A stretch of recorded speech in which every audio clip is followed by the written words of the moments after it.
आज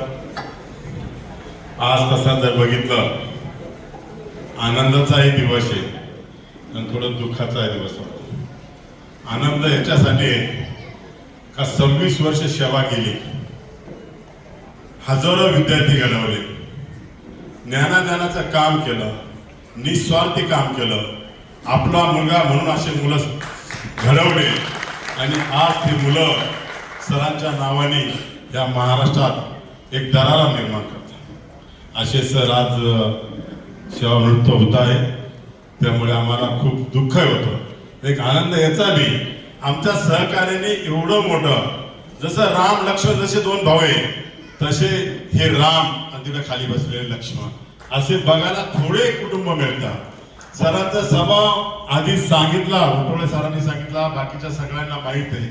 सरांचा स्वभाव अतिशय प्रेमळ आणि निस्वार्थी।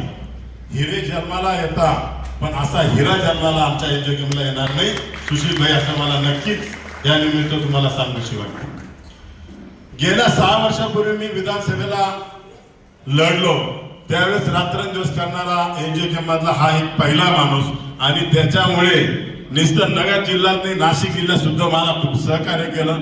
त्यामुळे मी सगळे कार्यक्रम कॅन्सल करून सरांच्या कार्यक्रमाला आज आलो। म्हटलं मला आज पहिले सरांच्या कार्यक्रमाला जायचं, त्यामुळे मी आज इथे उपस्थित आहे। तसंच सरांबरोबर बोलायचं म्हटलं 26 वर्षाचा इतिहास काय 26 मिनिटात आणि 15 मिनिटात संपणार आहे। खूप मोठा इतिहास आहे। सरांनी चांगलं काम केल्यामुळे त्यांचे दोन्ही मुलं, एक मुलगा आणि मुलगी, अतिशय चांगले शिकलेले, चांगल्या पदावर आहे। मुलगा त्यांचा आर्किटेक्ट झालाय, येवल्यासारख्या ठिकाणी चांगल्या प्रकारचं काम करतो। मुलगी MBA झालेली, तिला सुद्धा आता जॉब मिळालाय।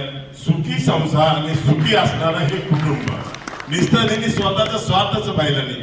रोज सकाळी मॉर्निंग आपला येवल्याचे नगराध्यक्ष आणि मी बरोबर असतो, तेव्हाच ते नेहमी सांगत असतात आमच्या समाजासाठी, आमच्या नातेवाईकांसाठी, आमच्या गल्लीसाठी अतिशय कष्ट करणारे व्यक्ती आणि समाजासाठी तर अतिशय तळमळ।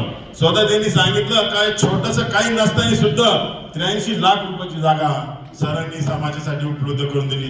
सर खरोखरच तुमचं अकाउंट हे याच्यावरून दिसतं किती शार्प आहे। म्हणजे आमच्याकडे 83 रुपये लवकर गोळा होणार नाही उठाळे सर, पण तुम्ही 83 लाख रुपये गोळा करून एक समाजासाठी एवढं भव्य मोठं काम केलं, हे एवढ्या तालुक्यातील, एवढ्या शहरातील त्यांनी समाज तुम्हाला कधी विसरणार नाही।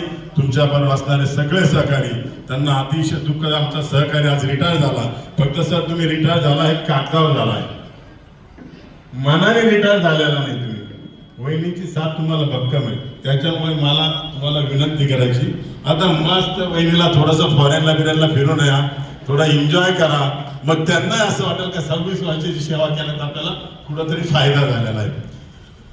दुसरी गोष्ट, मंच उपस्थित असलेले एवढ्या शहराचे प्रथम नागरिक Bandubhau Kshirsagar, Sushilbhai Gujarati, Santaji Baviskar, Harishchandra Desale, Rahane sir, Utwale sir, Domshe sir, उपस्थित असलेले सर्व माझे शिक्षक बंधू भगिनी आणि सरांवर आमचं प्रेम करणारे सगळे लोक इथे उपस्थित राहिला, त्याबद्दल मी आपल्या सगळ्यांचा मनापासून आभार व्यक्त करतो आणि सरांना भावी आयुष्याच्या शुभेच्छा देतो।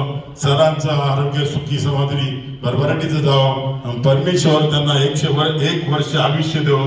जसा रिटायरमेंटचा कार्यक्रम झाला तसा 101वा वाढदिवस सुद्धा साजरा हो, अशा शुभेच्छा देतो। जय हिंद, जय महाराष्ट्र। धन्यवाद भाऊ। किशोर भाऊ, आपण या कार्यक्रमास आलात त्याबद्दल चौधरी परिवाराच्या वतीने मी आपले धन्यवाद मानू इच्छिते।